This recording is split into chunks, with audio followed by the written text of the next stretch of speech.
세계 퍼즐 맞춰보겠습니다. 어떤 종목으로 수익을 낼 수 있을까요? 교보증권의 사용관 차장 만나보도록 하죠. 안녕하세요.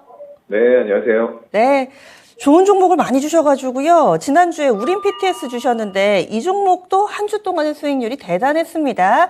7,000원대 초반에 사가지고 9,000원까지 이번 주에 봤거든요. 그래서 주간 고점 기준으로는 수익률이 거의 30%에 육박하는 모습을 보여줬고 지금 또 8,000원대 후반이어서 우상향 움직임을 내내 이어가고 있습니다. 우린 PTS 이 정도면 합격점인가요? 어떻게 보고 계세요? 네, 좋은 시세 탄력을 보여줬다라고 생각이 되고요. 딱 집어서 골랐던 이유는 감속기 관련된 업체들에 대한 뜨거운 관심이 시장에서 지속이 되고 있었기 때문에 그 후발주자로서 상대적으로 주가 상승 탄력이 작았었던 종목을 집어서 드렸던 거였어요. 근데 이제 장중에 9,380원까지 올라가면서 제가 목표가로 드렸던 9,500원에는 못 미쳤지만 상당히 좋은 수익률을 단기간에 내줬다라고 보이고요. 향후에도 이런 일본에 거의 다 의지하고 있는 로봇에 사용되는 초정밀 감속기 이런 쪽들에 대해서는 국산화가 정말로 시급하다라고 생각이 됩니다. 물론 잘하고 있는 업체들, SPC라던가 SB리테크 이런 기업들이 있지만 그 이외의 후발주자들도 기술력을 바탕으로 해서 어떤 정부 정책이 뒷받침되는 가운데 감속기 시장은 앞으로도 지속적으로 커질 수밖에 없다라고 보고 있습니다. 오늘도 몇몇 이 로봇 관련된 종목군들이 강세 움직임을 나타내고 있는데 우린 PTS 그러면은 목표 주가는 9,500원 그대로 유지하시는 거죠? 네, 일단은 뭐 거의 목표가에 도달했기 때문에 네. 여기에서는 한번 뭐 수익 실현을 하셔도 무방할 것 같고요. 눌림목에서 다시 잡으신 뒤에 뭐 9,500원 이상권을 중장기적으로 봐도 괜찮을 것 같습니다. 네, 이 종목 추세 살아있어서 계속해서 우상향인데 그래도 수익을 줄 때마다 목표가에 도달할 때마다 챙겼다가 눌리면 다시 접근하는 그런 전략 얘기해 주시네요. 우린 PTS 리뷰해봤습니다. 그러면 오늘은 어떤 종목을 가져오셨을지 퍼즐 맞춰보겠습니다. 오늘의 추천주와 관련된 첫 번째 퍼즐 힌트. 세계 최고, 독점. 이런 타이틀은 투자자분들을 참 설레게 하는데 세계 최고의 기술력을 가지고 있는 업체라 뭔가 좀 유명할 것 같습니다. 설명을 해주세요. 네, 세계 최고의 그리고 세계 최초의 전기차를 만들어낸 기업이죠. 테슬라라는 기업과 함께 동행을 해나가는 기업이다라고 생각하시면 될 것 같습니다. 일단 테슬라가 굉장히 세계 최초로 전기차를 만들면서 그 당시에는 정말로 인지도나 이런 것들이 많이 부족했었어요. 하지만 이런 시간이 흐를수록 기술 발전에 따른 환경 오염 이런 문제들이 점점 더 심각하게 대두가 되기 시작을 했던 거죠. 그러면서 유럽연합이라던가 미국, 선진국 이런 쪽들에서는 환경에 대한 규제가 굉장히 크게 일어났고요. 이런 것들이 결국에는 전 세계적으로 지금은 퍼지면서 ESG라는 부분을 빼놓고서는 경영을 할 수 없는 그런 지경까지 도달이 돼 있는 상태입니다. 그래서 이 전기차는 더욱더 이런 각국의 정책에 따라서 가속화가 될 수밖에 없다라고 생각이 되고요. 테슬라 같은 경우에 가장 처음 이제 전기차를 내놓음으로써 사실상 2019년, 20년만 하더라도 북미에서 점유율이 80%, 90% 이랬었어요. 뭐 당연히 그때는 전기차가 주목을 받던 시대가 아니었고 테슬라가 거의 독보적으로 혼자 팔았기 때문에 당연히 이런 점유율은 높았을 거고요. 다만 점유율은 지금 현재 떨어지고 있습니다. 왜 떨어지는가 하면 각국의 완성차 업체들이 전부 다 이제는 전기차를 해야 된다, 친환경차를 해야 된다라는 부분들을 자각을 했기 때문에 그런 거죠. 그래서 결국은 모든 내연 기관차가 다 전기차라던가 수소차 이런 친환경차로 바뀔 수밖에 없는 그런 시대에 도래를 해 있다라고 생각이 되고요. 점유율은 비록 떨어졌지만 절대적인 판매 대수는 굉장히 큰 폭으로 증가를 해나가고 있다라는 부분 우리가 주목을 해야 될 것 같습니다. 첫 번째 퍼즐 힌트에서 주신 세계 최고는 이 기업과 관련된 직접적인 설명이 아니라 세계 최고인 테슬라와 함께하는 기업이군요. 그러면 두 번째 퍼즐 힌트 보겠습니다. 이 기업과 관련된 두 번째 설명은요. 출하량입니다. 출하량. 이 부분은 설명이 좀 필요할 것 같아요. 네, 테슬라라는 전기차 그리고 어떤 완성차 업체든 간에 전기차를 만들기 위해서는 가장 중요하게 필요한 원가를 크게 차지하는 배터리라는 게 필요합니다.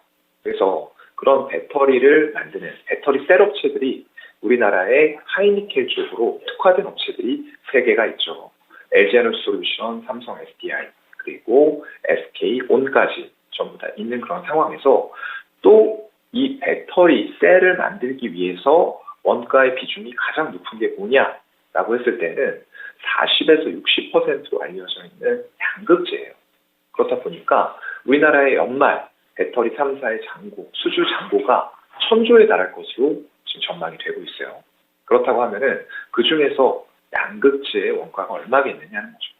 500조 가까이 1000조 대비했을 때 반은 양극재가 차지한다는 결론이 나오게 됩니다. 그래서 이런 양극재 앞으로도 어떤 전기차를 만드는 데 있어서도 꼭 필요하기 때문에 지금 올해가 미국의 전기차 원년이 될 텐데 미국의 완성차 업체들인 포드, 스텔란티스, 폭스바겐, 혼다 이런 쪽들이 전부 다 지금 전기차에 대한 부분들을 강하게 얘기를 하면서 우리나라의 배터리 3사와 합작 공장을 설립하는 이런 형태들을 보여주고 있는 거거든요. 그래서 그런 관점으로 봤을 때는 올해 이 기업의 양극재 출하량이 11만 톤 이상이 될 것으로 전망을 업계에서 하고 있어요. 그럼 전년 동기 대비해서도 50%가 넘는 양극재 출하가 이루어진다라고 봐야 될 것 같고요. 그만큼 전기차 시장으로 뛰어드는 플레이어들이 많아졌기 때문에 예전처럼 테슬라 하나만 전기차를 팔던 시장이 아니다라는 부분이 중요한 두 번째 투자 포인트가 될 것 같습니다. 주력 고객인 테슬라 이야기에 집중했다면 테슬라뿐만 아니다. 계속해서 전기차 업체들이 늘어나다 보니 이와 관련된 출하량이 증가할 수밖에 없는 산업 구조에 대해서 설명을 해주셨어요. 그래서 2차 전지, 그러면 소재겠죠? 네, 소재 업체입니다. 다음 마지막 퍼즐 맞춰보겠습니다. 마지막 퍼즐. 오늘 아마 이 기업이 유명해서 언뜻 보면은 퍼즐 힌트들이 다소 좀 모호하게 느껴지실 테지만 설명을 들어보시면은 어느 정도 아실 수 있을 거예요. 마지막 퍼즐이 기술 발전입니다. 이 기업의 기술 발전을 설명해 주실 건지 아니면 2차 전지 전체적인 흐름인지, 그러면 이 기업과 관련된 세 번째 힌트 어떤 내용이 있나요? 네, 일단 두 번째 양극재 출하량에서 아마 대부분 감을 잡으셨을 것 같아요. 또 가장 긴밀하게 테슬라와 같이 간다라는 부분으로 좁혀졌기 때문에 기업의 정답이 많이 나왔을 것으로 전망을 하고요. 일단 세 번째는 계속되는 기술 발전이에요. 지금 이 기업이 테슬라라는 업체와 얼마 전에 대규모의 양극재 공급 계약 공시가 있었습니다. 24년, 25년, 2년간 3조 8천억의 양극재를 직납을 하는 형태가 됐어요. 예전에는 이걸 LG에너지솔루션이라는 배터리 셀 업체에다가 양극재를 공급하면 LG에너지솔루션이 이걸 배터리 형태로 만들어서 테슬라로 납품하는 이런 과정이었어요. 근데 LG에너지솔루션을 배제시키고 직납하는 형태. 지금 테슬라가 원하는 건 가뜩이나 영업이익률이 높은데 완성차 업체들이 많이 전기차 쪽으로 뛰어들고 있어요.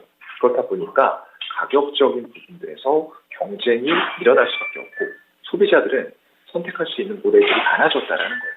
그렇기 때문에 더욱더 원가를 낮춰서 싼 가격의 전기차를 보급을 하고 싶어 하는 거죠. 그런 관점이다 보니까 일단 사급 형태로 이런 양극재를 바로 직납하는 계약을 이 업체가 하게 된 거고요. 결국에는 이런 것들이 지금 화두가 되고 있는 4680 원통형 배터리, 이런 것들을 테슬라가 자체 제작해서 탑재하기 위한 그런 과정이라고 보시면 될 것 같고요. 요즘에 2차 전지 관련해서 굉장히 모든 섹터가 다 뜨겁습니다. 4680 이제서야 제대로 된 양산을 앞두고 있는데 지금 전고체 배터리 관련주들도 무섭게 신고가를 내고 있다는 거죠. 그만큼 이 배터리 분야에서 기술 발전은 계속될 수밖에 없고 그러한 기술 발전과 더불어서 이 기업의 출하량 그리고 생산 캐파 모든 것들이 다 동반 증가하는 그런 추세에 있다라고 보시면 될 것 같습니다. 네, 그래서 오늘의 정답 기업 알려주시죠. 네, 좀 오늘 쉬우셨을 거예요.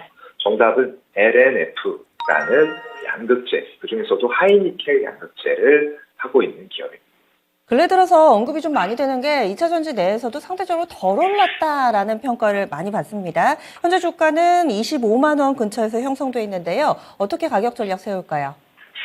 네, 지금 포스코 케미칼이라던가 에코프로비엔 그리고 코스모 신소재 같은 경쟁사들이 있어요. 그런데 그런 기업들 대비했을 때 밸류상으로는 일단 어떤 수직 계열화 이런 부분들이 상대적으로 안 돼 있고 사급 형태로 이제 테슬라라는 업체와 공급을 하고 있다라는 게 어떻게 보면 디밸류에이션, 밸류에이션을 높게 받지 못하는 이유가 될 수도 있을 것 같아요. 하지만 전기차 시장의 방향성은 명확합니다. 그 말인즉슨 앞으로도 물량은 계속 늘어날 수밖에 없다라는 거예요. 그래서 오히려 이런 사급 형태에서는 우리가 물량의 증가 이런 부분들 봐야 될 텐데 그건 아까 두 번째 포인트에서 말씀을 잘 드렸고요. 그래서 이런 저평가 상태에 있는 기업에 대해서 가격적인 부분의 전략은 현재가 부분부터 한 21만 원 정도까지 만약에 기회를 준다라고 했을 때는 분할 매수로 접근 가능할 것 같고요. 손절가는 본인의 매수 평단 대비해서 10에서 15% 손절 처리를 하시되 목표가는 1차적으로는 27만 원 보고요. 2차로는 35만 원까지 보도록 하겠습니다. 좀 가깝다 싶었는데 2차는 또 널찍하게 보시네요. 1차 목표 주가 27만 원, 2차는 35만 원. 알겠습니다. 자세한 말씀 고맙습니다. 네, 고맙습니다. 네, 지금까지 수익의 퍼즐 교보증권의 사윤관 차장이었습니다.